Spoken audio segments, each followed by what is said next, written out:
श्री कृष्णा। राधे राधे। कान्हा के संसार में आप सभी का स्वागत है। आज की वीडियो में हम लड्डू गोपाल की सच्ची घटना लीला सुनेंगे। इस घटना को सुन के आपका भी मन रो पड़ेगा, आप भी भाव विभोर हो जाएंगे। यदि आप सच्चे भक्त होंगे लड्डू गोपाल के तो स्टोरी को पूरा सुनिएगा और वीडियो को लाइक करके राधे राधे जरूर बोल दीजिएगा। तो आइए लड्डू गोपाल की सच्चे दिल से निकलने वाली पुकार, सच्चे दिल से बुलाने वाले भक्त की कहानी आपको सुनाते हैं। एक गांव में एक बूढ़ी अम्मा रहा करती थी। वो बचपन से ही लड्डू गोपाल की सेवा किया करती थी। लड्डू गोपाल को सुलाना, खिलाना, जगाना, यहाँ तक कि वो कहीं जाती भी तो भी अपने लल्ला को लेके जाती साथ में।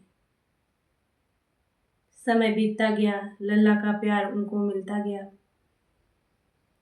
धीरे धीरे जब समय बीता तो बहू आई। उनके एक बेटे और एक बेटी भी थी। पास ही के नगर में बेटी का शादी हुआ था, बेटे का भी शादी हो गया, बहू आ गई। बहू मगर पूजा पाठ में कोई भी बिलीव नहीं करती थी और ना ही अपने सास का हाथ बटाती थी। धीरे धीरे बूढ़ी अम्मा का चिंता बढ़ने लगा। वह सोचने लगी, अब तो मेरा जांघर थक रहा है, अब मुझे चलने फिरने में भी दिक्कत होने लगी है। अब मेरे लल्ला का ध्यान कौन रखेगा। ऐसे ही माघ महीने का पूर्णिमा आया, जिसमें सब लोग सरोवर नदी में जाते हैं स्नान करने, तीर्थ यात्रा पे। वह मन बनाई अयोध्या जी हम स्नान करने जाएंगे, परंतु उनके मन में एक चिंता खाए जा रही थी कि अगर मैं स्नान करने चली जाऊंगी अयोध्या जी तो मेरे लड्डू गोपाल जी को कौन स्नान कराएगा, कौन भोग लगाएगा, कौन उनकी सेवा करेगा। मन में विचार करते करते करते करते सोचे एक बार बहू से कह के देखती हूँ। बहू को बुलाई, बहू से कहने लगी, बेटा मैं जानती हूँ तुम नए युग की हो, तुम्हें पूजा पाठ करना अच्छा नहीं लगता, ना तुम भगवान पे विश्वास करती हो, इसीलिए मैं तुम्हें एक बात कहना चाहती हूँ। आज नहीं तो कल भगवान पे तुम्हें विश्वास होगा, आज नहीं तो कल तुम्हें भगवान की आस होगी, परंतु मेरा एक कार्य है, तुम्हें विश्वास हो चाहे ना हो, तुम्हारा मन हो चाहे ना हो, पर मेरा अगर एक दिन के लिए एक काम कर दोगी तो मैं तुम्हारे सदा आभारी रहूँगी। आज तक जब से तुम बहू बन के आई मेरे घर में, तब से मैं आपसे कुछ भी नहीं कही, बस एक कार्य मेरा कर दो। बहू बोली, ठीक है माँ जी, आप बताइए क्या करना है।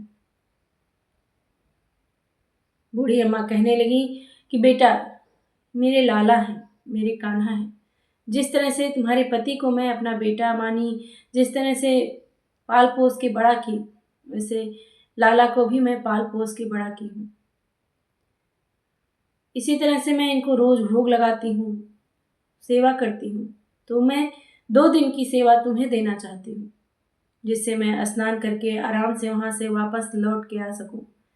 पहले तो मैं अपने लाला को कहीं भी जाती थी तो लेके जाती थी, परंतु मेरे पैरों में अब उतना दम नहीं कि मैं अपने लाला की सेवा रास्ते में भी कर सकूं। तो मेरे लाला भूख से तड़पेंगे, प्यास से तड़पेंगे, मैं इनको कैसे भोग लगा पाऊंगी। और तुम घर में आ गई हो और तुम इनकी सेवा करना, अब ये अकेले नहीं रहेंगे, तुम उनके साथ रहोगी, तो जैसे जैसे मैं बताती हूँ वैसे वैसे तुम सेवा करना। लड्डू गोपाल को सुबह जगाना, उठाना, जल पिला देना, फिर खुद स्नान कर लेना। स्नान करने के बाद झाड़ू घर में लगाना, घर में झाड़ू लगाने के बाद लड्डू गोपाल को स्नान करवाना, श्रृंगार करना और दर्पण दिखाना। जब वो दर्पण में मुस्कुरा दें तो समझ जाना श्रृंगार अच्छा हुआ है, उनको पसंद आया है। तो फिर सिंहासन पे बैठा के भोग लगा देना। भोग लगाने के बाद 3 बार घंटी बजा देना। इसी तरह से 3 टाइम तुम्हें सेवा करना है, सुबह दोपहर शाम, और बाकी समय अगर इच्छा हो तो कुछ छोटे मोटे चीज़ खाने के लिए जैसे दूध फल देती रहना। बहू अंदर से तो गुस्सा हो रही थी, इतना बड़ा कार्य बता के जा रही हैं पूरे दिन का और कह रही हैं कि छोटा सा कार्य है। बहू मन में तो चाहे जितना गुस्सा आया, परंतु सासू माँ से कुछ नहीं बोली। बोली, ये ठीक है माँ जी, आप जाइए स्नान करने, मैं ठीक से स्नान करवा दूंगी, गोपाल जी को भोग भी लगा दूंगी। अब सासू मम्मी उनकी चली गई स्नान करने। इधर बहू जैसे जैसे माँ जी बताई थी उठी, लड्डू गोपाल को घंटी बजा के जगाई, बैठाई जल दी पीने के लिए।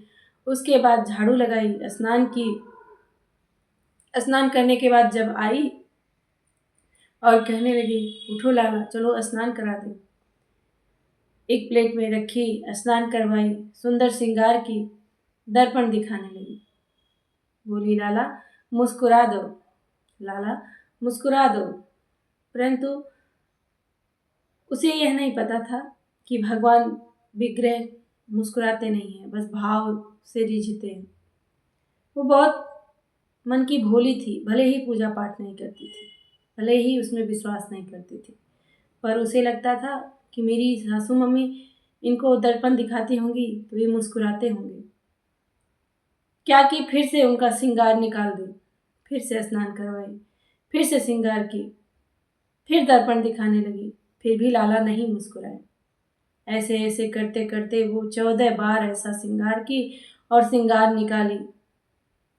तभी भगवान सोचने लगे, अगर मैं नहीं जाऊंगा तो मुझे पूरा दिन स्नान करती रहेगी, किस पागल को अम्मा मेरी सेवा दे के गई है।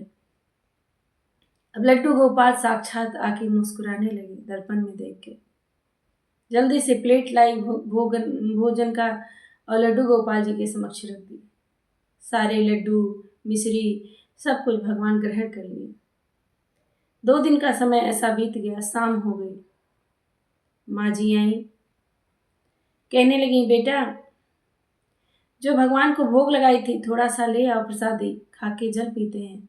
इतने दिन से 2 दिन बीत गए, लल्ला का प्रसाद नहीं खाई मैं, ऐसा लग रहा है कुछ भी नहीं मिला मुझे।